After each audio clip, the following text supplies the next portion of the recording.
Hey everyone, welcome back to my channel. My name is Kate and today I am going to be teaching you how to paint these snowy trees with a sunset background. Let's get started. To start this painting, we are first going to draw our landscape guidelines. So all we need to do is put in our horizon line. And with our horizon line, instead of it being straight across like I normally do, I'm going to kind of draw in some hills just to kind of give me a guideline of where I want my trees to start later on. So I'm starting about a third of the way up from the bottom of the page, and I'm just creating a curved line from the left down to the right, and then I'm going to come over to the right side, go up just a little bit higher than the left side. I'm going to do the same thing. I'm just going to bring a curved line down. And this is just a guideline. You're not going to see any of these lines, and we're going to be putting trees and shadowing. So this is just complete guidelines for our painting. Now we can go in and start painting our sky. So I'm going to take my flat brush,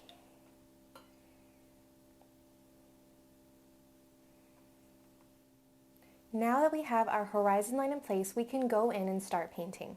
So I'm going to take my flat brush and using clean water, I'm going to apply a generous amount of water over the entire sky area of this painting. I'm avoiding where my hills start. We want to keep that white. And then I already have my paint colors mixed up on the side. I'm going to be using a purple color that I created with 3 different paints, and then a yellow color, which I've mixed together, a yellow and an orange to get this color. I will have all of the specific paint colors that I used over on my blog, so you can head over there for those specific names if you'd like. All right, so now I'm going to switch to my round brush, and I'm going to start with the purple. And I want this to come out very soft. So I'm hoping that putting that water down first is going to allow it to really soften my paint. So I am tapping in my sky rather than completely just painting it straight in, because I want there to be natural white space left in between the colors. I want it to appear like there are some wispy clouds hidden in there. I'm going to take just a little bit of orange on my brush, and I'm going to tap that in right under the purple. Kind of going to use this as a transition color, because purple and yellow, if you actually mix those 2 colors together, you are going to get a brown color. So this orange should help the transition between the purple and the yellow. And again, tapping your colors in is going to help avoid that mixing of the 2 colors. So now I'm taking my yellow and I'm going to start from the bottom. I'm going to work my way up.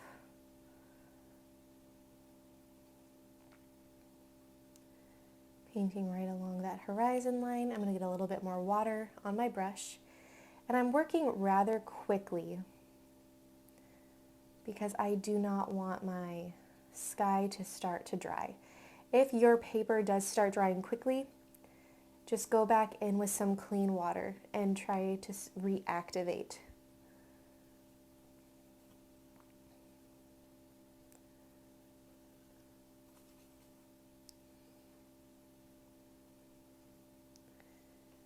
Just like that. And then I'm going to take a little bit of white watercolor on my brush, and I'm just going to kind of soften up those white areas with that white watercolor.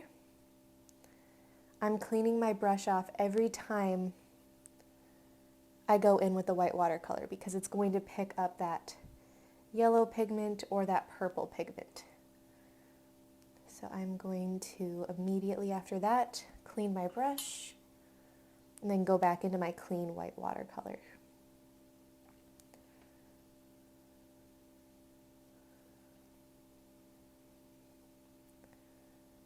This adding the white watercolor is completely optional. It would look perfectly fine just leaving it with the white page and blending it into it. But recently I've just been having so much fun with my white watercolor and just adding it. Just tapping a little bit more of that purple color in, especially around that orange. The orange was really just looking a little too dominant to me. Just like that. All right, and we are going to let this completely dry. And then we will come back in with our trees. So now we can start painting in our trees. I mixed together a black paint with a little bit of sage green just to give the black the tiniest bit of a green undertone. And we are just going to use this color. I'm taking my size 6 round brush. You can use a smaller brush if you'd like. And I'm just going to go in and I'm going to paint 4 trees in the foreground.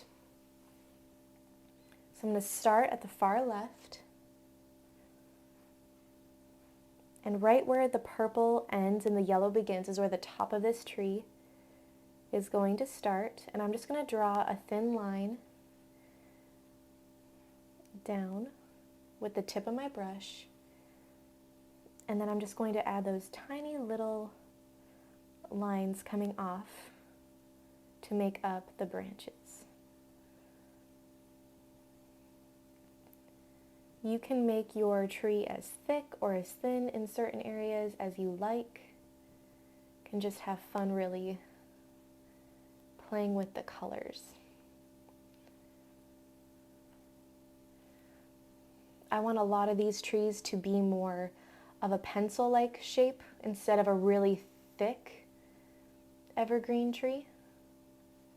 But again, you can just have fun playing around with it. I'm trying to hide that, the original tree trunk that I put as a guideline. I really don't want that little line to show through.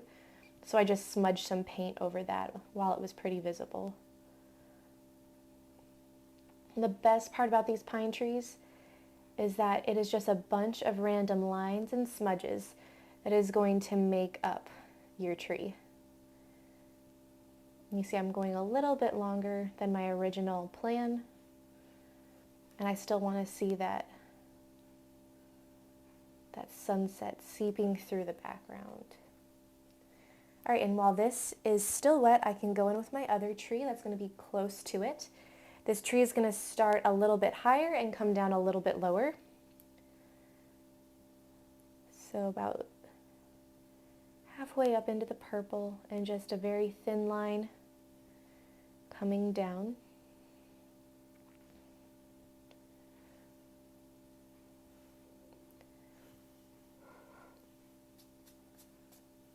And then just the same steps, those tiny little lines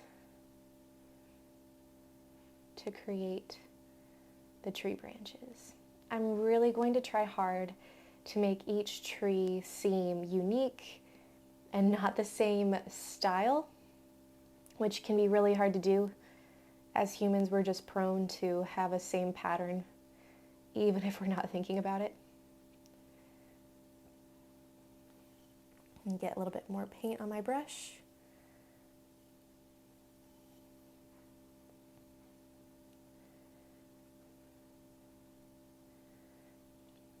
I'm just doing those random tapping line motions to create the shape of my tree. This is just such fantastic practice with your watercolor. It's great for paint and water control, as well as using and getting used to controlling your brush and where you want your paint to be. Because watercolor can be very hard if you're not used to it. It can feel very hard to control.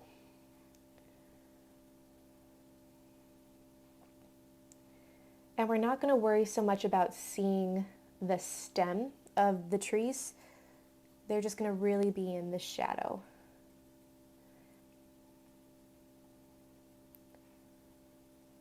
So I'm just bringing that all the way down. And I'm kind of curving it at the bottom because, again, I want to have more of a pencil shape rather than a really bushy wide tree. Really quickly, I'm going to add a little bit more black to my paint. And I'm just going to go back into this tree. I'm going to tap in some darker tones. Just while it's partially drying, just to give it a little bit more depth. We're also going to come back in later with some white and add snow. So this is not going to be our last layer to these trees. Doing the same thing on this tree, I'm just going in with straight black and just tapping that in.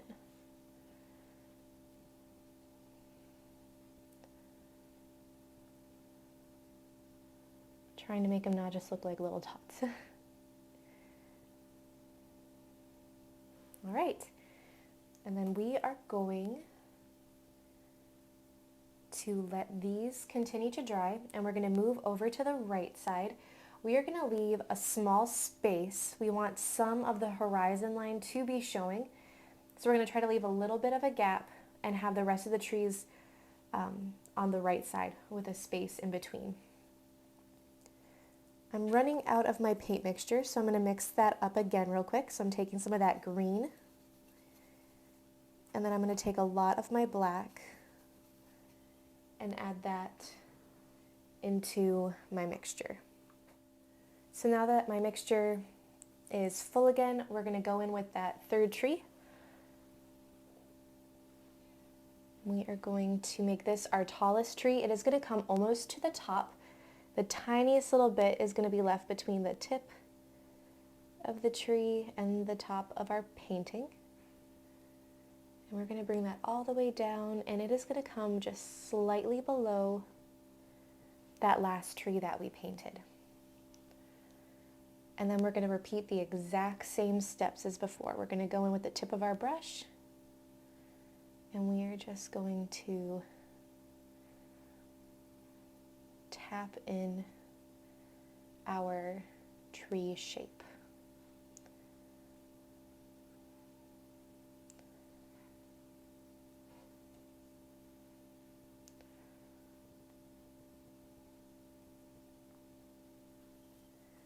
I'm going to add a little bit more green to my mixture.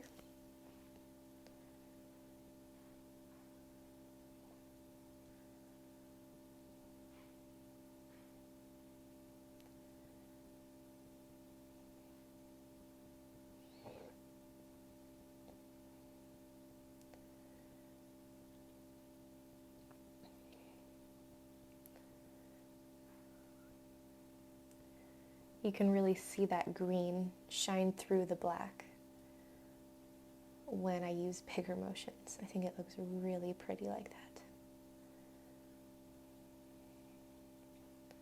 So down here, I'm going to stay pretty thin because I wanted to keep that space in between these two trees. I really wanted them to seem like they're separate and that they're not touching or really going into each other.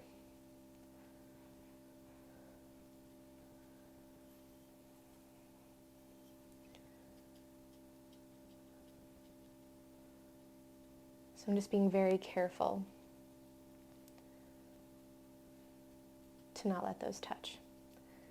And then again, I'm trying to hide that thin line I put in earlier.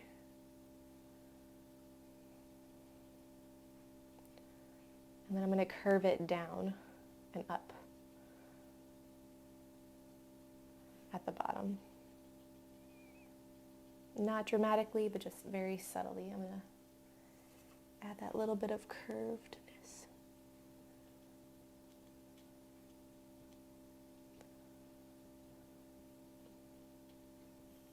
All right, and then we're going to add one final tree.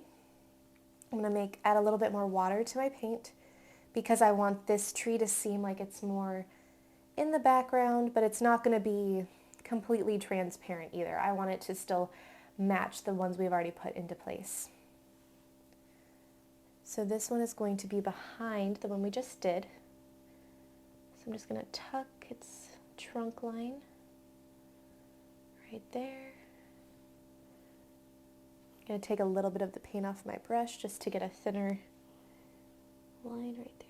And then I'm just going to start going in like we did before.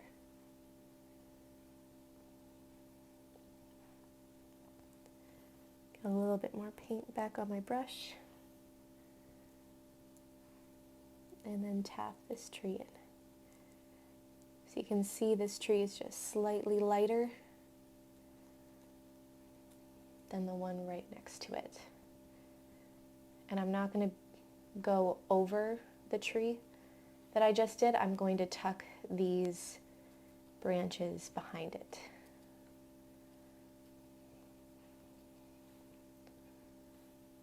Create a little bit of a longer top right there. And then I'm going to leave that white space in between that one and the one below it. All right.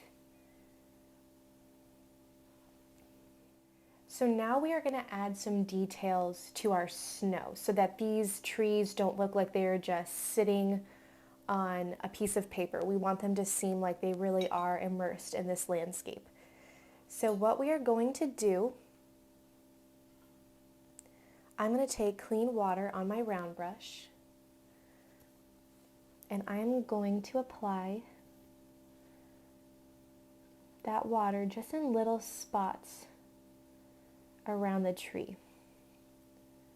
I'm going to do it with both of these. I'm going to start over here and I'm creating a puddle here and here and I'm leaving some white space in between, and then I am just going to take the absolute smallest amount of that green black paint and I'm going to tap that in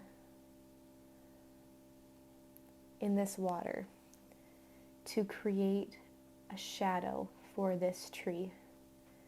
Take a little bit more pigment and tap it right at the base. And then just let that blend out into the snow. This is really going to give the depth we want to our painting. I'm going to repeat that same step over here underneath this tree. I'm going to drag it out and down.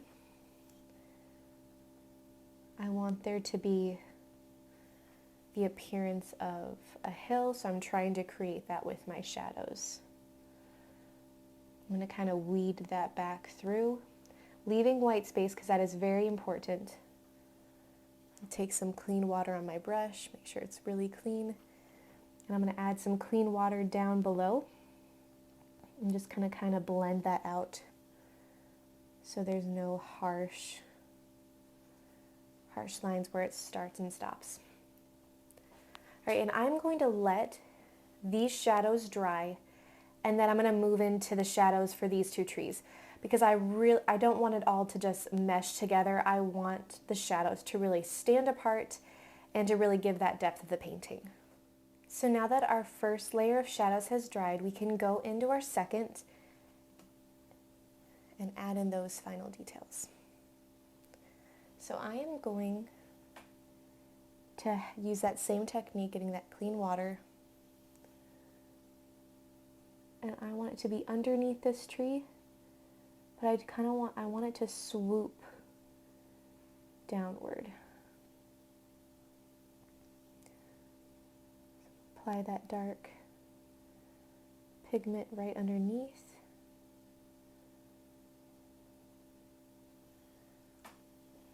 I'm going to clean my brush off. So make sure it's nice and clean. I'm going to blend that down. I'm tucking that shadow really underneath that tree. Really bringing that down. I'm going to go behind it very lightly.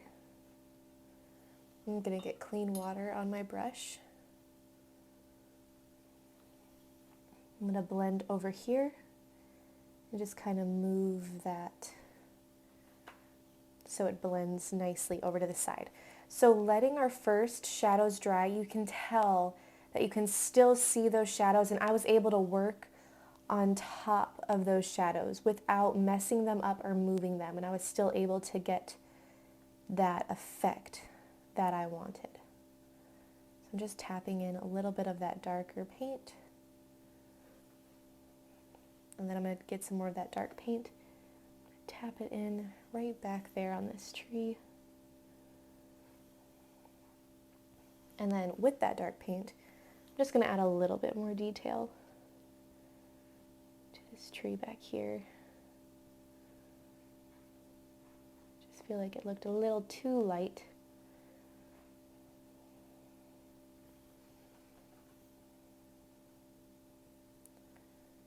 Just tapping in that color.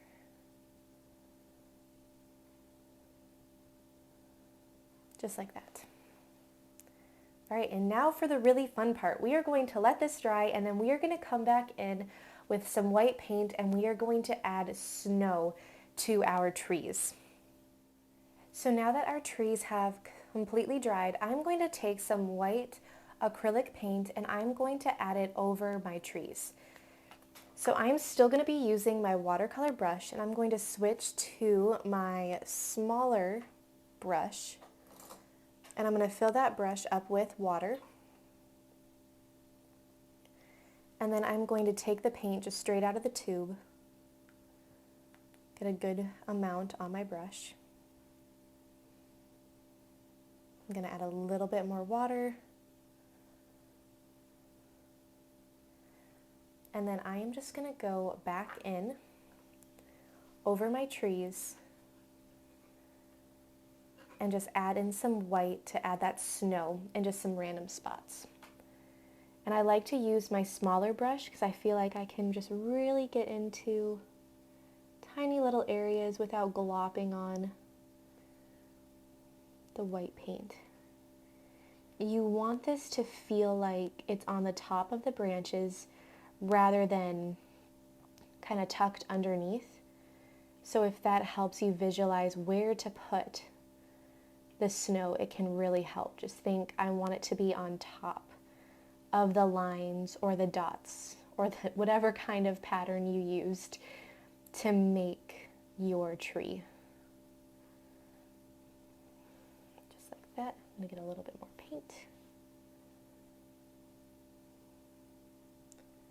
And you can just be as random as you want with it.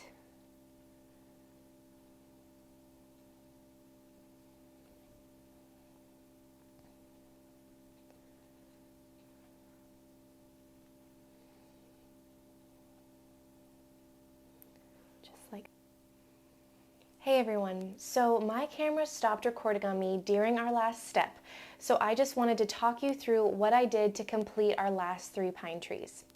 All I did was continue to use that white acrylic paint, and I just tapped it in on top of the tree branches for each of the other pine trees that we already had in place. And that is it. It is exactly the same step I had just showed you with that first evergreen tree.